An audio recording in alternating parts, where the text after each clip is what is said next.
Né sous la période coloniale du roi Albert Ier au président Félix-Antoine Tshisekedi Tshilombo, Lufwa Mawidy a traversé toutes les transformations de l'actuelle République démocratique du Congo.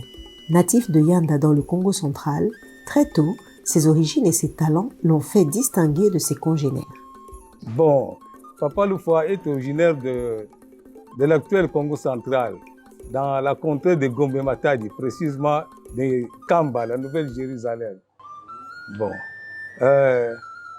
vraiment, il n'a pas tout à fait des membres très proches de sa famille. D'ailleurs, ça s'acquise bien partant de son nom. Il s'appelait Lufwa Mawidy. Bon, en notre langue maternelle, Lufwa, qui signifie la mort. Mawidy, donc, c'est épuisé, c'est fini. C'est-à-dire une petite histoire. Dans sa famille, les enfants ne faisaient que mourir. C'est pourquoi avec les rites, on a défendu la mort, qu'il n'y ait plus la mort. C'est pourquoi il portait ce nom-là de Lufwa, terminé. Bon, en tout cas, il était resté unique. Jusqu'ici, il n'a pas vraiment de proches. Il avait quand même une aînée avant lui. Parce qu'après cette aînée-là, je crois 10 enfants, 8 à 10 enfants ont trébuché. Mais l'aînée, la première là, existait, avait laissé 2 enfants seulement qu'il avait élevés, quoi. Oui. Je crois que ça se limite là, sa famille. Sa famille en tant que Nekongo, hein, ça se limite là. Son père s'appelait Monsieur William. Il s'appelait Monsieur, le prénom c'était William, le nom c'était Mampouya. Bon, pour élargir, il était pasteur protestant. Alors sa mère s'appelait Maman Léo Marie. Bon. Toujours dans la même contrée. Ne dit-on pas parfois, mais tel père, tel fils, comme dit un proverbe français. Souvent, les enfants copient leur père parce qu'ils voient ce qu'ils font, leur père. Et comme mon père était ébéniste, à cette époque-là, c'était un métier très honorable. Et mon père était ébéniste. Et quand il est mort, il ne m'a pas laissé grand-chose, pas d'argent, pas de maison. Mais j'ai hérité tout simplement un petit couteau qui m'a permis de reproduire certaines choses que j'ai trouvées dans des revues ou dans des plans de meubles. Et c'est ça d'ailleurs qui m'a aidé à être repéré par le révérend frère Marc Stanislas, un Belge qui était mon ancien professeur. Grâce à cela, je suis devenu artiste. Bon, pratiquement, il était né dans un petit village qui s'est séparé à cette époque-là d'Nkamba, 3 km seulement. Aujourd'hui, c'est Nkamba. Le village s'appelait Yanda. Alors, il a commencé ses études primaires à Gombe Matadi, à une quinzaine de kilomètres de Kamba. Bon, il était brillant. Il paraît qu'il était très brillant. Alors, à l'arrivée d'un frère qui s'appelait Marc Walenda, le fondateur de l'actuelle Académie des Beaux-Arts. Dans le temps, c'était l'école Saint-Luc. Alors, dès son entrée de ce frère-là, pour créer sa nouvelle section à Gombe Matadi, il avait découvert le vieux qui était déjà en deuxième année, disons, en année finale de son cours du bois, de l'ébénisterie. Alors, il était très impressionné par ce qu'il faisait. Bon, il a apprécié le vieux. Il lui a demandé d'entrer automatiquement à son option de sculpture. C'est comme ça. Et alors, mes condisciples ont vu ce que je faisais.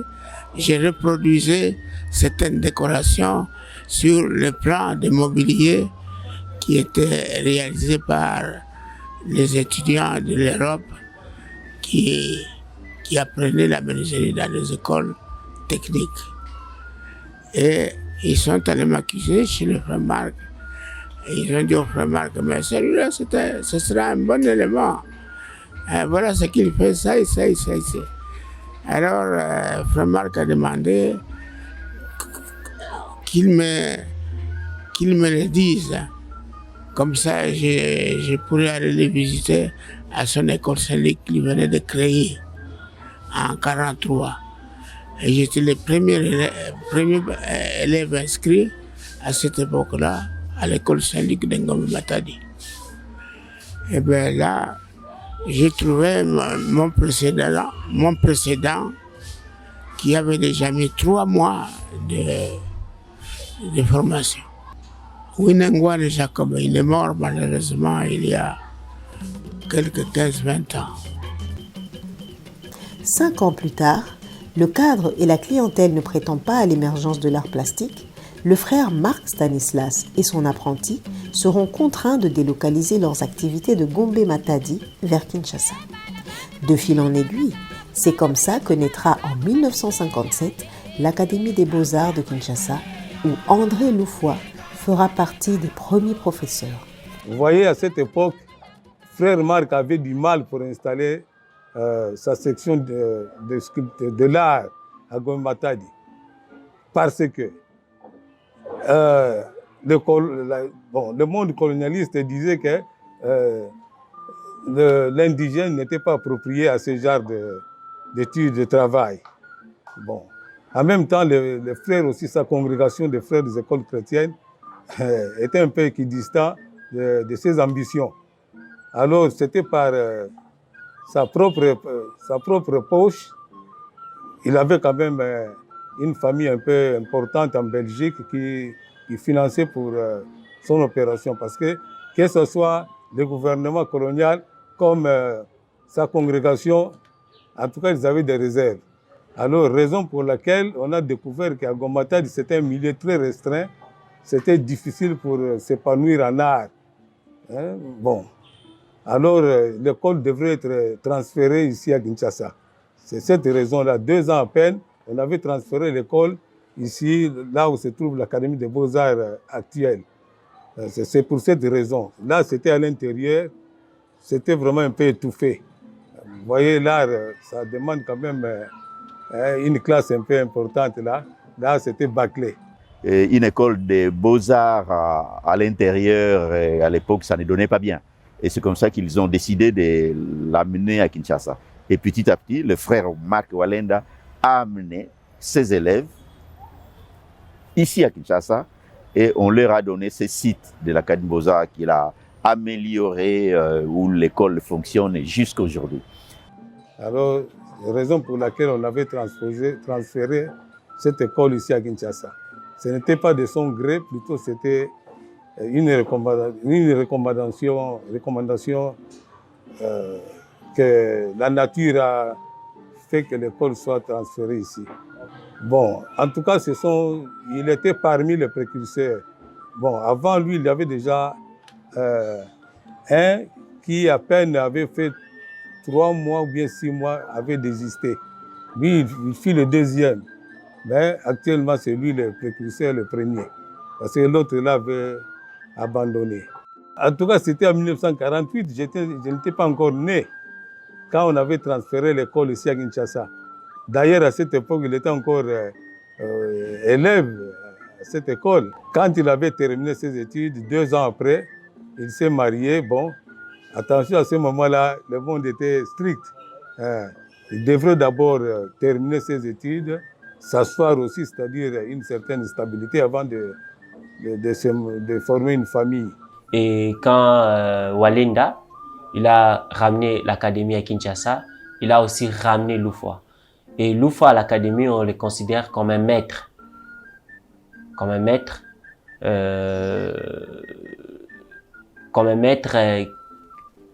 de la sculpture moderne ou de la sculpture congolaise. En famille, Loufoua Mawidi est un mari fidèle, un père réservé et assez effacé, une résultante normale de son éducation, tant au niveau de la famille qu'à l'école chrétienne qu'il fréquentait.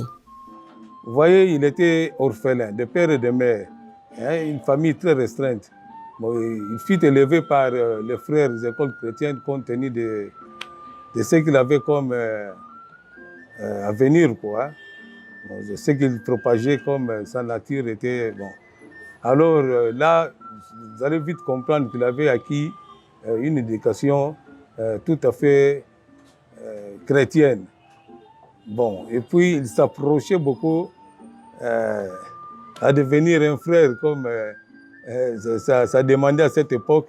Malheureusement, les gens de sa contrée avaient refusé, comme il était orphelin de père et de mère, et une petite famille seulement. On lui dira qu'André Loufoua, il faut vous marier, il faut avoir des enfants, sinon vous allez tarir votre lignée. Alors, directement, ça reflète la vie des religieux plutôt. C'était son comportement. Il était très pacifique, il était réfléchi. C'est un homme proche à un religieux. Il était très philanthrope. Alors, quant à la famille, lui, il faisait son devoir, mais avec douceur. Vous allez comprendre cette attitude-là, avec douceur. Donc, un religieux masqué. Nous étions nés d'une famille de 3 garçons dont j'étais l'aîné.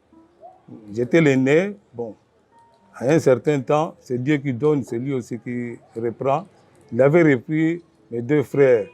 Bon, j'étais resté unique au sein de mon père, disons, de ma famille. Vous savez, dans le temps, aujourd'hui, nous sommes plus de 80 millions de Congolais, 100 millions. Bon, dans le temps, ce n'était pas comme ça, on était à un nombre très restreint. Vous voyez, 15 millions, 20 millions à l'époque, je ne sais pas. Alors, le Congo devrait quand même grandir, hein, comme nous évoquons quelque part qu'on va remplir le Congo. Hein, c'est ça. Hein. Bon, c'était aussi son souhait, mais c'est arrivé autrement. Après la naissance de nous 3, la maman ne concevait plus. Bon, c'était stoppé, et surtout que mon père, comme ma mère aussi, avait la foi tout à fait chrétienne. Ils ne reprochaient personne, ils sont stoppés là-bas. Je me rappelle à cette époque, on disait, si vous avez 3 enfants, c'est-à-dire vous êtes Kisite, hein? Là on parlait Kisite, hein? Donc vous n'étiez pas très important dans ce monde, puisque vous n'étiez pas fructueuse, la femme. C'est ça. Bon, et ils avaient leurs convictions. À le fréquenter, c'était un papa. Un papa qui était responsable et conscient des responsabilités, des charges qu'il avait. Parce qu'il y a des gens à qui on confie des responsabilités, mais qui ne sont pas conscients du rôle qu'il devait jouer. Lui, en tout cas, comme sculpteur, comme enseignant, c'était un métier responsable. Il a marqué tout le monde. Et il était aussi, comme il a vécu au village, il avait la tradition et il vous traduisait, il vous parlait un peu comme un chef coutumier. Ceux qui ne comprenaient pas ces choses-là n'avaient rien saisi peut-être de lui. Mais nous qui avions étudié aussi un peu à l'intérieur et ici, nous comprenions ce qu'il voulait dire et où il voulait nous amener et qu'est-ce qu'il voulait imprimer en nous. Il suffisait pas seulement d'être artiste, mais il fallait être aussi un homme responsable. Parce que l'artiste, sans la tradition, il manque quelque chose. Or, lui avait la tradition.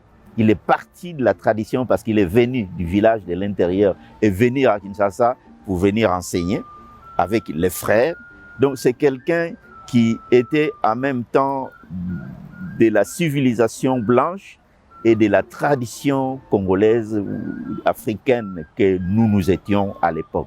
Et donc, c'était un monsieur complet qui vous parlait de l'homme dans ses traditions et dans le modernisme.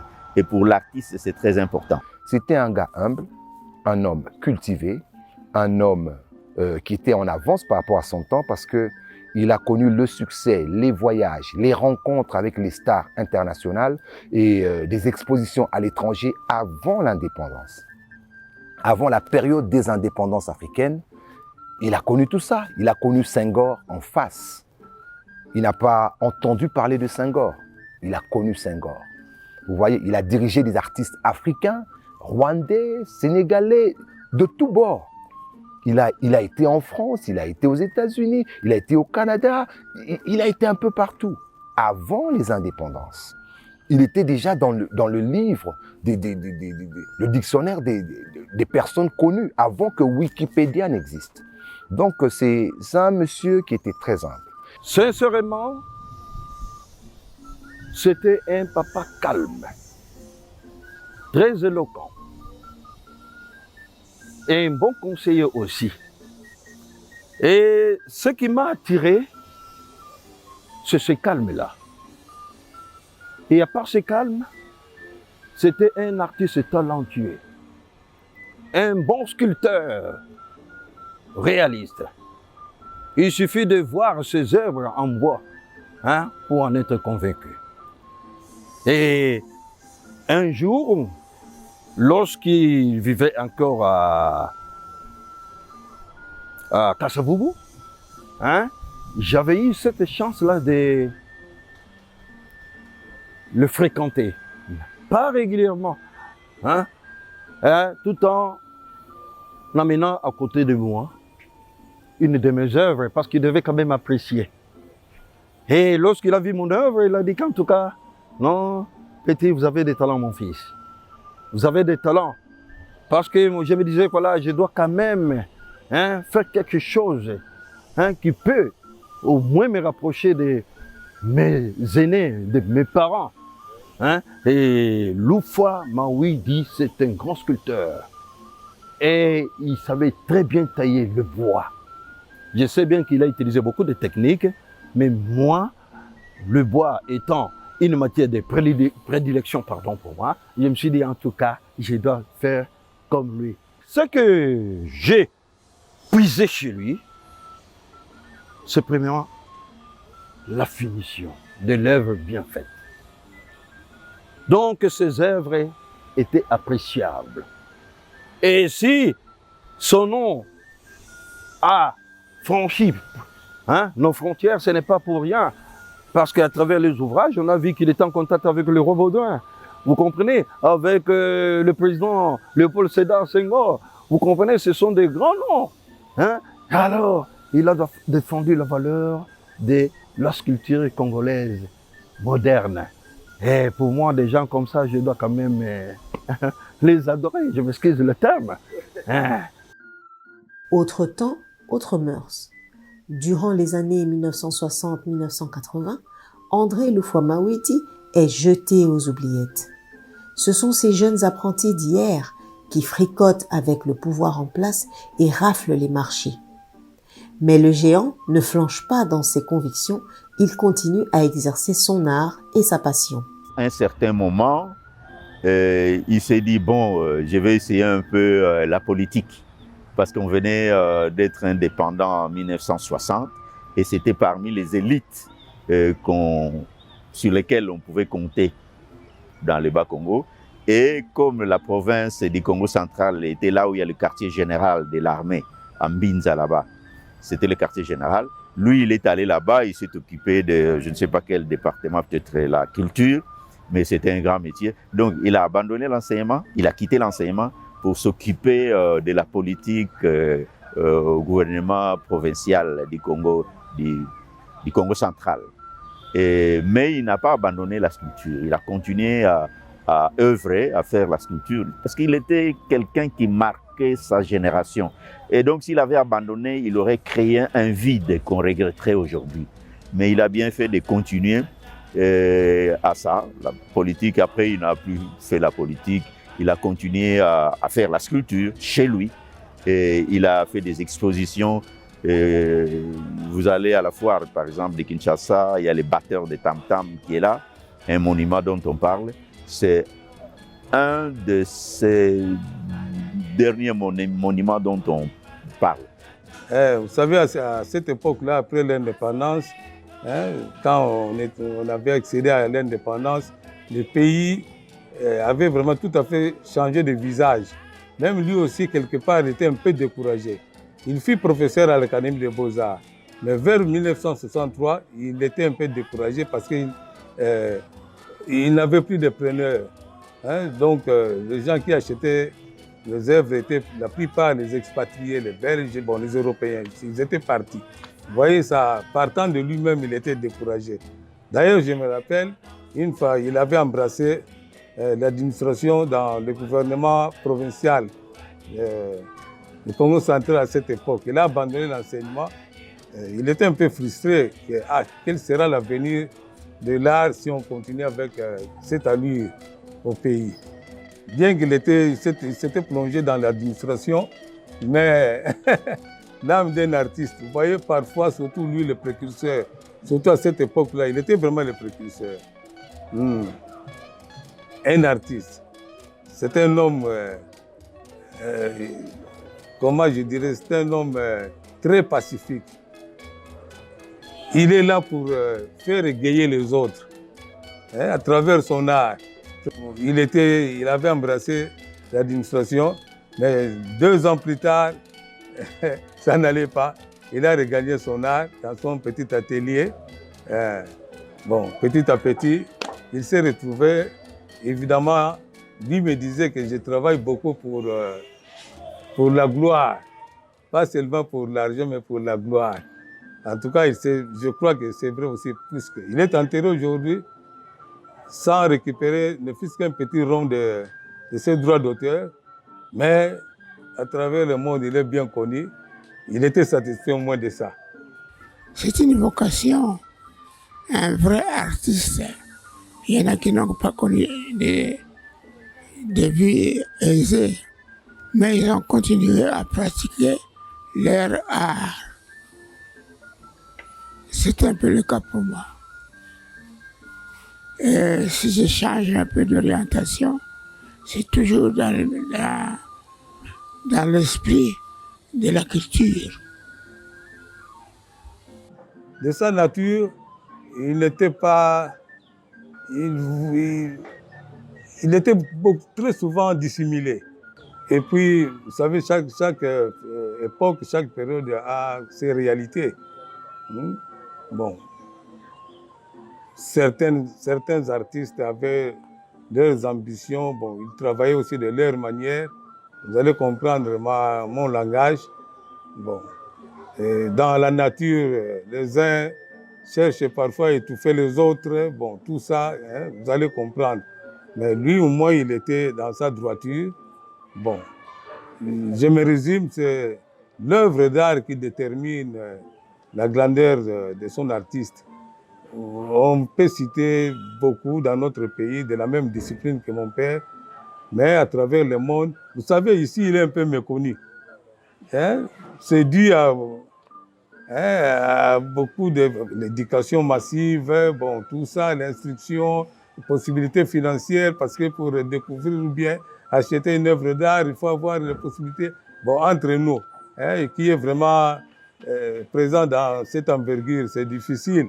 Bon, c'est pourquoi parfois certains artistes sont mal connus sur place ici, mais en tout cas à travers les 4 coins du monde, il est quand même dans un échiquier favori, quoi. Le maître Loufoua, il a donné cours à des artistes, aujourd'hui nos professeurs, que nous on considère comme des grands-pères. Et cette chance ou l'occasion, je n'ai pas eu à le fréquenter. Donc c'est comme si c'est une légende qu'on étudie. Bon, on a des professeurs comme le professeur Makalambuta, on a les professeurs comme le prof Lubanza, Pierre, on a les professeurs comme le prof Nzeidio, ils sont assez nombreux, les profs Maboudi sont assez nombreux. Ce sont des anciens qui, Maître Loufoua a donné cours, qui comprend même le Maître Liolo aussi, fil élève de Maître Loufoua. Parler de Papa Loufoua, vous voyez, je l'appelle Papa Loufoua, c'est pour vous dire que pour moi, en tant qu'artiste sculpteur, c'est un grand nom. Un grand nom que j'ai connu. Comment et où? C'est-à-dire, comment, premièrement, à travers la lecture. Et une fois arrivé à l'Académie des Beaux-Arts, ouais, j'ai connu certains professeurs qui furent ses élèves. Donc, mes professeurs à moi, ce sont ses élèves à lui. Alors, de toutes les façons, il fallait pousser plus loin. En poussant plus loin, nous voyons par la Fikine, le batteur de tam-tam, vraiment, c'est quelque chose d'exceptionnel. Même celui qui n'est pas artiste connaît qu'il y a une œuvre d'un batteur de tam-tam. Non, c'est pour vous dire que c'est déjà un point de référence. C'est un nom très connu et pour nous, et c'est notre papa, notre coco. Parce que Loufoua Mawidi, c'est le père de la sculpture congolaise moderne. Ben, Loufoua Mawidi, c'est un nom, mais en tant qu'artiste, c'est une référence. Loufoua est notre référence en tant qu'artiste, parce qu'il fut le premier artiste diplômé de l'Académie des Beaux-Arts et depuis son déplacement de Gombe Matadi, juste à Kinshasa. Donc il est le premier diplômé noir, sculpteur qu'on connaît, et on a eu la chance de l'étudier dans le cours d'art moderne et on a eu la chance de le voir travailler puisque quand il a cessé avec l'enseignement, il est resté dans son atelier en train de travailler et nous en tant que jeunes artistes, on avait eu cette chance-là d'aller les fréquenter juste pour poser des questions, pour juste parler de certaines techniques qu'on ne connaissait pas. Et je me référais beaucoup à Papa Loufoua. Bon, vous savez, l'artiste, c'est quelqu'un qui a toujours un tempérament.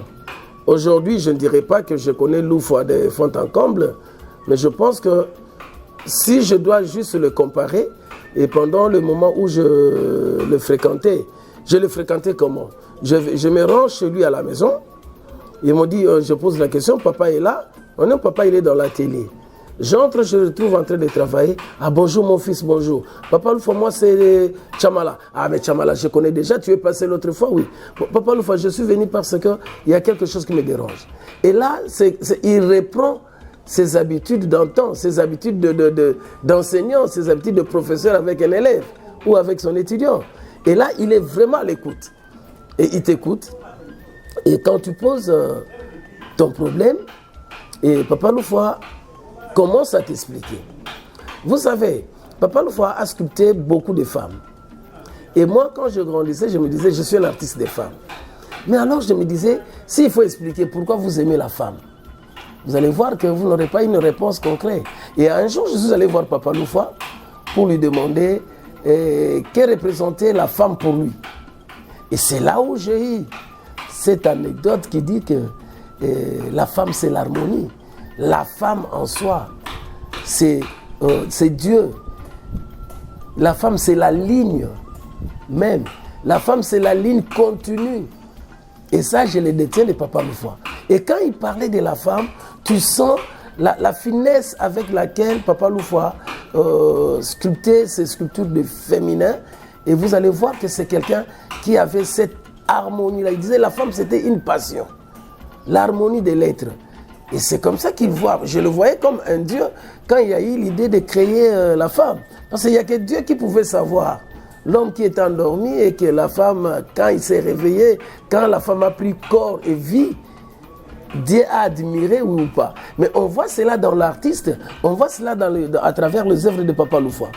La finesse qui traduit son œuvre féminine fait que Papa Loufoua vous dirait que la femme, c'est l'harmonie elle-même. C'est la ligne continue qu'on appelle l'arabesque. Et c'est là où vous allez retrouver les lignes de la femme. Et ça, c'est quelque chose qui m'a marqué et que je retiens jusqu'à aujourd'hui par rapport à Papa Loufoua. Et si vous regardez mes sculptures féminines, vous allez sentir cet élément-là harmonieux et que Papa Loufoua me dira un jour avant qu'il parte. J'ai eu la chance de les rencontrer et j'étais très content. Au départ, il n'y avait que la sculpture. C'est après qu'on a créé la section de peinture et puis la céramique après. Donc l'école a fonctionné avec 3 sections, mais la plus ancienne, c'est la sculpture. Et l'enseignant le plus ancien ici, c'est le Papa Loufoua, le professeur Loufoua Mawid. Il s'est occupé de la sculpture jusqu'à ce qu'il s'est dit, bon, ben moi j'arrête là.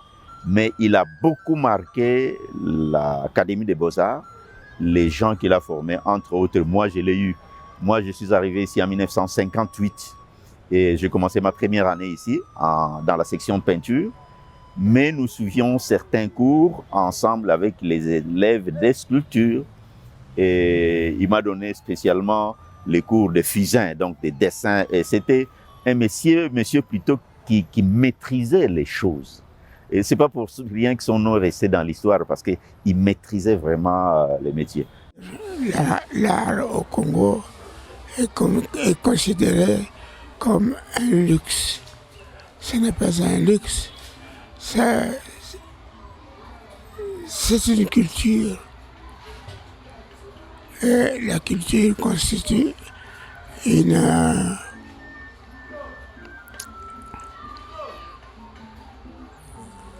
valeur pour un pays. Les diamants, l'or, sont des minéraux. Mais ça, ce n'est pas donné à tout le monde d'en jouir comme il se doit. Durant sa carrière, Loufoua Mawidi représentera valablement le Congo à travers divers pays du monde. Icône et ambassadeur incontesté de la sculpture congolaise, ses œuvres sillonnent encore le globe. Il a beaucoup voyagé. Il a beaucoup voyagé dans le sens, il représentait beaucoup les pays aux certaines expositions, telles qu'à l'exposition universelle de Montréal en 1968, je crois bien. À New York aussi, bon, par-ci, par-là. Bon, en un mot, il connaît au moins tous les continents de cette terre. Le dernier voyage, c'était pour la réception et la critique aussi de Corée du Nord, hein, le monument de Mosée, Laurent Kabila et celui de l'héros Patrice Emery Lumumba. Il était là en Corée pour retoucher, hein, pour réceptionner, pour vérifier. Maître Loufoua, il était parti en Corée pour la correction des lèvres de Lumumba qui se trouve au niveau des changères. Pourquoi? Parce que Maître Loufoua Mawidi, lui, il a vécu. Il a vu Lumumba de son vivant. Et c'est pour cela, pour de précisions, on devait amener quelqu'un qui a vécu avec Lumumba pour donner des corrections sur le portrait.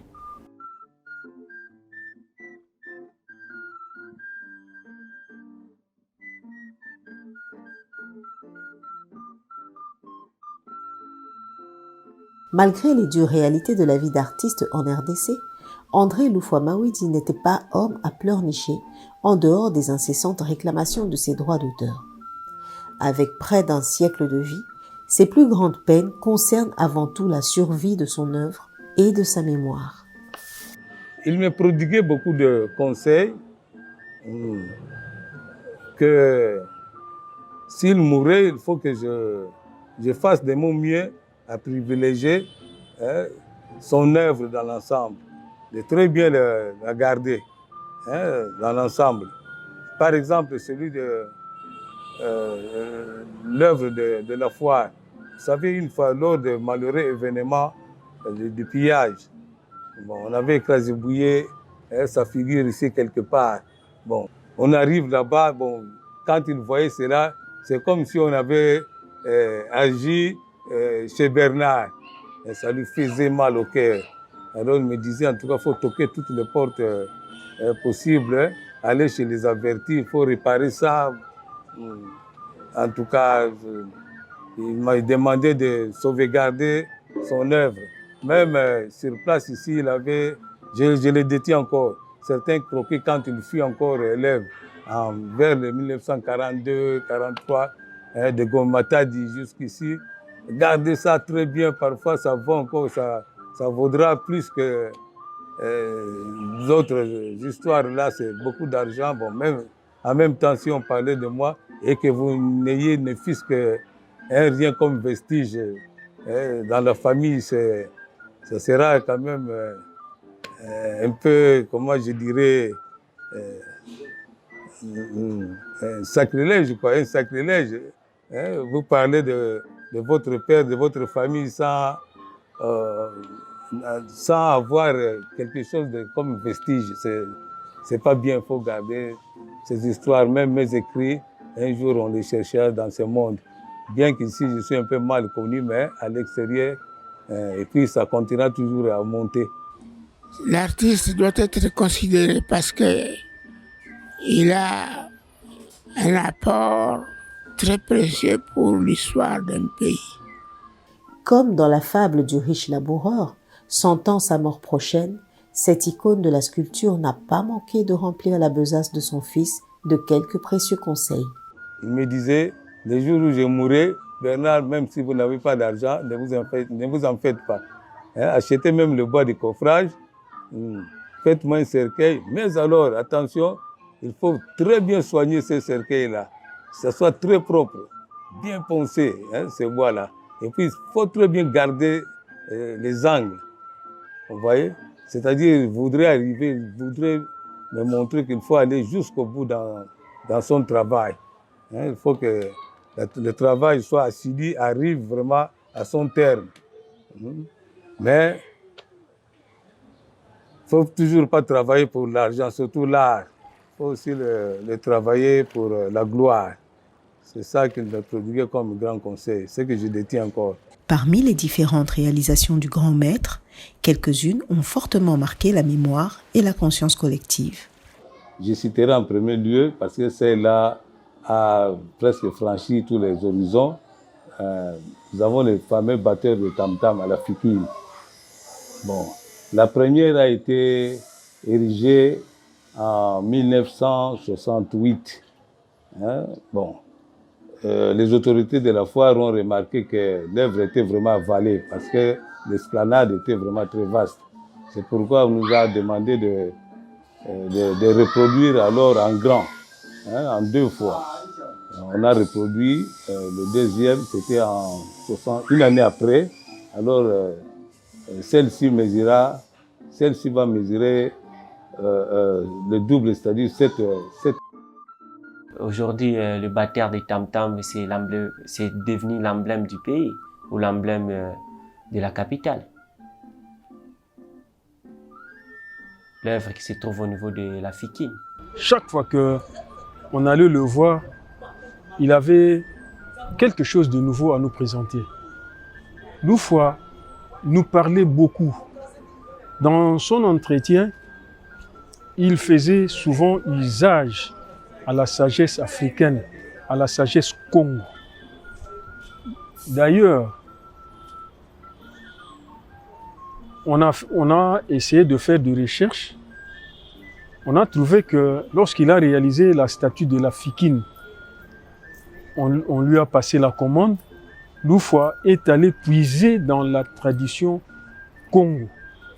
Un proverbe qu'il a inspiré, Mbila Kulumbu, Vokanyadiako Yamam, c'est-à-dire une invitation. Vous voyez, à l'époque, il n'y avait pas des moyens de communication tels que nous les avons aujourd'hui. Ils avaient le tam-tam, ils avaient le fusil. Lorsqu'il y avait un événement important, on faisait usage soit du tam-tam, soit du fusil. Alors, fallait que Loufoua réalise la grande statue qui est à la Fikine. Or, la Fikine est une foire devait être visité par beaucoup de gens dans le monde pour venir présenter et visiter. Alors, la statue de la Fikine fait appel aux gens pour venir à ce forum, un grand forum du donner et du recevoir. Tout cela, c'est parce que Loufoua n'a pas abandonné sa culture. Aujourd'hui, les jeunes, face aux événements mondiaux, abandonnent leur culture, leur tradition, leurs coutumes. Or, Loufoua a donné un grand exemple. Cela nous amène aussi à stimuler les autres, même nous-mêmes, à aller puiser dans nos coutumes, dans nos traditions, dans notre culture, pour en sortir ce qui a de valeur. Surtout pour nous les sculpteurs, nous pouvons aussi nous inspirer des œuvres anciennes de nos ancêtres pour sortir des œuvres nouvelles qui ne seront pas des copies, mais une émanation de celles-là. Oui, à part ça, j'évoquerai encore deux œuvres à l'enceinte du ministère des Affaires étrangères. Là, on a fait deux œuvres. La première est intitulée l'ambassadeur, le diplomate en mission. Bon, le deuxième, c'est l'hospitalité. Pardon, l'hospitalier. C'est une grande œuvre, ça mesure à peu près comme celle de la foire. C'est 7 mètres aussi. Bon, je crois en exergue, nous allons encore citer sur le boulevard Tchachi. Là, on a reproduit, on a reproduit le danseur Mukongo, son œuvre maîtresse. Le danseur Mukongo, c'est en bronze. Et puis on a encore devant l'entrée du jardin présidentiel à Mongaliema, nous avons le tireur, l'archer. L'archer, bon, je crois même en Boudi Nature. Là, vraiment, c'est une innovation. Nous avons l'œuvre qui est intitulée L'envol du millénaire. Vraiment, c'est très moderne comme composition. Bon, même les anges à l'entrée de ce site. Bon, finalement, je peux encore évoquer la plaquette de colonel Kokolo au camp Kokolo. On avait sculpté 10 léopards en simili-pierre. Bon, c'était juste deux à l'entrée de la cité de l'OIA, 4 aux entrées présidentielles et les 4 autres aux entrées du jardin présidentiel.